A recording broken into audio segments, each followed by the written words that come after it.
Hey everyone, कैसे हैं आप सब। आशा करती हूँ कि आपको मेरे व्लॉग्स पसंद आ रहे हों। तो ये जो व्लॉग है ना, अब इसके बाद में ये मैंने एक्चुअली हम शिलोंग का ट्रिप लिए थे, तो ये सारे अभी थोड़े बहुत मैं वहीं के ही व्लॉग्स आपके साथ शेयर करने वाली हूँ। तो ये मेरा जो पहला व्लॉग है वो सीरीज़ में, जिसमें मैं आपको बताने वाली हूँ कि हम गुवाहाटी पहुँचे एंड गुवाहाटी से हम शिलोंग जो ऑन द वे कहाँ कहाँ घूमने गए थे। तो ये आप देख रहे हैं कि टेक ऑफ के बाद मुंबई जो है रात में कितनी प्यारी लग रही थी, जिससे लग रहा था जैसे दिवाली दिए जगमगा रहे हैं, सब बहुत अच्छा लग रहा था। ये हम जब गुवाहाटी पहुंच गए तो ये उस गुवाहाटी एयरपोर्ट की क्लिपिंग है, जिसमें आप देख सकते हैं कि उन्होंने कितनी सुंदर तरीके से एयरपोर्ट को सजाया हुआ था। मतलब आप बोल सकते हैं कि ये टूरिस्ट लोगों के लिए अट्रैक्ट करने के लिए भी कह सकते हो, या जो वहाँ का ना उनका जो भी ट्रेडिशन है, जैसे वहाँ पे बैम्बू बहुत होता है, तो बैम्बू से बने हुए लैम्प्स सजाए हुए थे। फिर ये भी आप देख सकते हैं कितनी सुंदर सी नक्काशी वाली मूर्ति है गणेश जी की। ये भी वहाँ पे जैसे वो गरुड़ हैं और सारी मुखौटे बनाए गए हैं। जो कुछ भी वहाँ का कल्चर है ना, उन्होंने अलग अलग तरीके से वहाँ पे डिपिक्ट किया हुआ है, तो बहुत सुंदर लग रहा था। मतलब मैं क्या क्या कैप्चर करूं समझ नहीं आ रहा था, क्योंकि बहुत सारे छोटे छोटे डिटेल्स थे, बहुत कुछ था वहाँ पे सजाया हुआ। बहुत अच्छा एयरपोर्ट उन्होंने डेकोरेट किया हुआ है। सो थोड़ी बहुत ये क्लिपिंग्स मैंने इसमें डाल दी हैं। सो अगले दिन सबसे पहले हम माँ कामाख्या जी के दर्शन के लिए गए थे, जो कि एक शक्तिपीठ है, आप सब लोग को पता ही होगा। तो वहाँ गुवाहाटी गए तो वहाँ तो जाना हमको था ही, तो हम पहले माता रानी के दर्शन के लिए गए थे। तो ये आप देख सकते हैं कि उनके जो है मंदिर थोड़ा पहाड़ी पे स्थित था, तो यहाँ पे थोड़ा चढ़ाई थी। ऐसे भी मैंने जहाँ तक ऑब्जर्व किया कि जितनी भी देवी या देवताओं के जो मंदिर हैं, जो सिद्धपीठ भी बोल सकते हैं या शक्तिपीठ, वो सब थोड़ी पहाड़ों पे ही स्थापित होते हैं। तो वो थोड़ा अलग ही एक्सपीरियंस हो जाता है वहाँ तक पहुँचने का। तो यहाँ पे भी थोड़ी बहुत चढ़ाई थी, बहुत ज़्यादा तो नहीं कह सकते, लेकिन थोड़ा बहुत तो था और अच्छा लग रहा था। वहाँ से थोड़ा सिटी नीचे का व्यू जो था वो देखकर फिर हमने जो है गाड़ी पार्किंग लॉट में पार्क करके वहाँ से हमको थोड़ी दूर पैदल चलना था, जो मेन मंदिर के प्रीमाइसेस तक। तो ये वो रास्ता वैसे ही था। वहाँ देखे सकते हैं आप साइड साइड में सब शॉप्स हैं, जाके काफ़ी कुछ मिलता है, जैसे पूजा की सामग्री हो गई या फिर बच्चों के खिलौने, सजावट के सामान, वो सब कुछ मिल रहा था। यहाँ से जो है ये मंदिर की सीढ़ियाँ शुरू होती हैं और उधर भी आप दोनों साइड्स पे ऐसे स्टॉल्स रहते हैं, शॉप्स रहती हैं, जहाँ पे आपको वही मंदिर के पूजा फूल और जो भी चढ़ावा का सामान होता है वो सब। और ना ये शंख वगैरह बहुत मिल रहे थे, शंख की ज्वेलरी बोल सकते हो, वो सब कुछ भी था। मैंने थोड़ी बहुत ख़रीदी भी वहाँ से।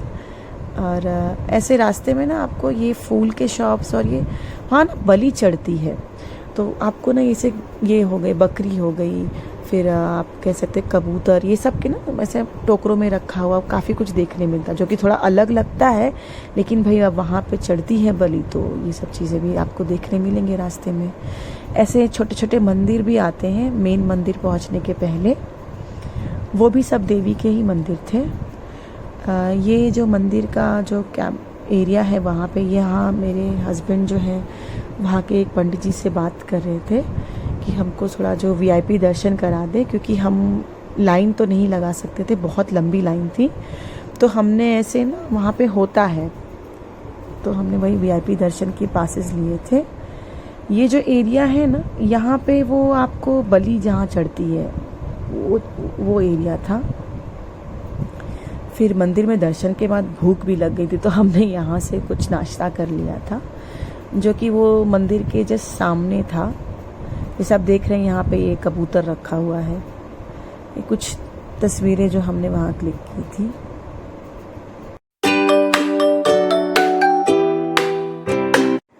फिर कामाख्या देवी के दर्शन के बाद हम लोग शिलोंग के लिए निकल पड़े थे। और गुवाहाटी से शिलोंग का जो सफ़र है वो कुछ 3-3.5 घंटे का सफ़र है।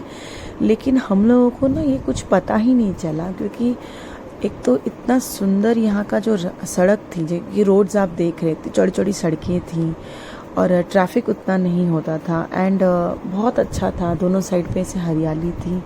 ज़्यादा करके ना वहाँ पे जो सुपारी के पेड़ थे या फिर पाइनएप्पल की जो ट्रीज़ थे बहुत दिखने को मिल रहे थे और वो बहुत अच्छा लग रहा था और बिल्कुल भी हमको थकान नहीं हुई और रास्ता यूं ही कट गया था।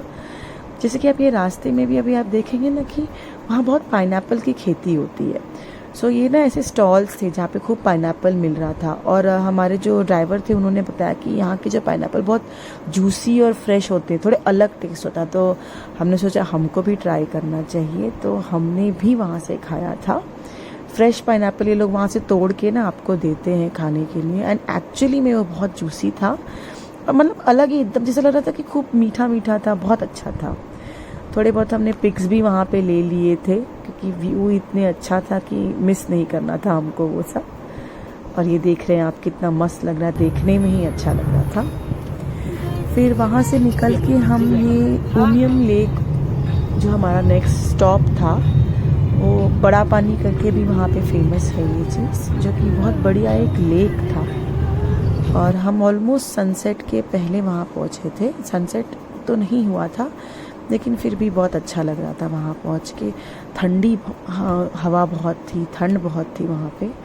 सो ये रास्ते में आपको दिख रहा है एक साइड पे ये लेक था और हम बस वहाँ लेक पे पहुँचने वाले थे। सो ये लेक है वहाँ पे जो कि ठीक यहाँ पे ना एक्चुअली वाटर स्पोर्ट्स भी होते हैं और एक्टिविटीज़ वाटर वाली, लेकिन उस दिन कुछ नहीं था, सब बंद था।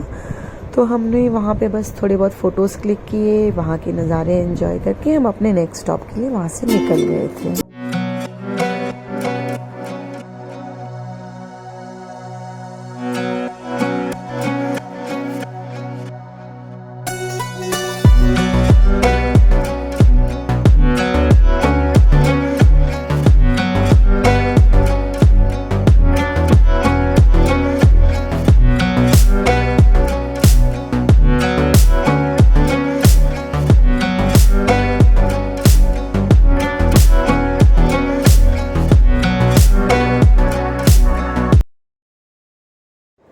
उमियम लेक से फिर हमारा जो नेक्स्ट पॉइंट था वो था लाइटलूम कैनियन, जो कि पहाड़ के चोटी पे था। और ये जो आप देख रहे हैं शिलोंग सिटी का ही रास्ता था, लेकिन एक जो सिटी से हमको एक अलग डाइवर्जन लेना था लाइटलूम कैनियन के लिए। बट रास्ता बहुत सुंदर था, आपको सब जगह ऐसे ये पाइन ट्रीज देखने मिल रहे थे। ऐसा लग रहा था कोई पिक्चर का सीन चल रहा है और हम लोग खूब एंजॉय कर रहे थे, सुनते गाने वाने। खूब अच्छा लगा था वहाँ पे जाकर और रास्ता तो बहुत ही मज़ेदार था। तो अब हम वहाँ पहुँच चुके थे और जैसे कि आप देख सकते हैं वो इतना सुंदर वहाँ लग रहा था। बारिश में ये जगह और अच्छी लगती है क्योंकि सब जगह से सबसे वाटरफॉल होता होगा। बट हम ठंड में गए थे तो ठंड बहुत लग रही थी हम लोगों को, मतलब लिटरली हम लोगों ने थर्मल्स पहने थे, जैकेट्स पहना था, लेकिन फिर भी हाथ एकदम फ्रीज हो गया था, बहुत ठंड थी वहाँ पे।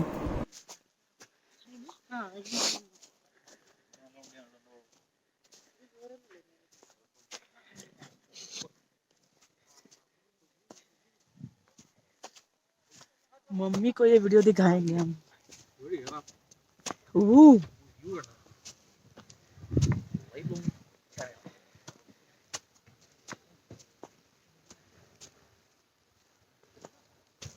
हम एकदम पहाड़ी के एज पे चल रहे हैं और पता नहीं हम ऐसा क्यों कर रहे हैं। तो पप्पा जी यहाँ आ जाओ। कब तो वहाँ पहुँच के फिर जो कि ठंड बहुत थी तो हमने थोड़ी चाय पी और गर्मा गर्म मैगी खाए वहाँ पे, जो कि बहुत अच्छा लगा खा के। थोड़ी गर्माहट आ गई थी शरीर में। और सनसेट के टाइम पे ही हम पहुँचे थे, जो कि ऐसे तो बहुत वहाँ पे ना 4:30 बजे तक ही 4-4:30 के बीच में सनसेट हो जाता है। तो ये वही वक्त हो रहा था, कुछ 4:30 बज रहे थे और 5-5 बजे तो वहाँ अंधेरा हो जाता था। तो हमने काफ़ी टाइम वहाँ स्पेंड किया, बहुत अच्छा लग रहा था, शांति थी और ऐसे ढलते हुए सूरज को देख के बहुत अच्छा लग रहा था। बस फिर वहाँ पे अंधेरा हो गया तो हम वहाँ से निकल गए थे और बस अपने होटल में चेक इन कर लिया था और अगले दिन के लिए फिर हम देख रहे थे कब क्या निकलना है। इसके आगे के व्लॉग्स भी मैं आपके साथ जल्द ही शेयर करूँगी। अगर आपको ये वीडियो पसंद आया हो तो प्लीज़ इसे लाइक करिए और मेरे चैनल को सब्सक्राइब करिए, प्लीज़ भूलिएगा मत। Thank you.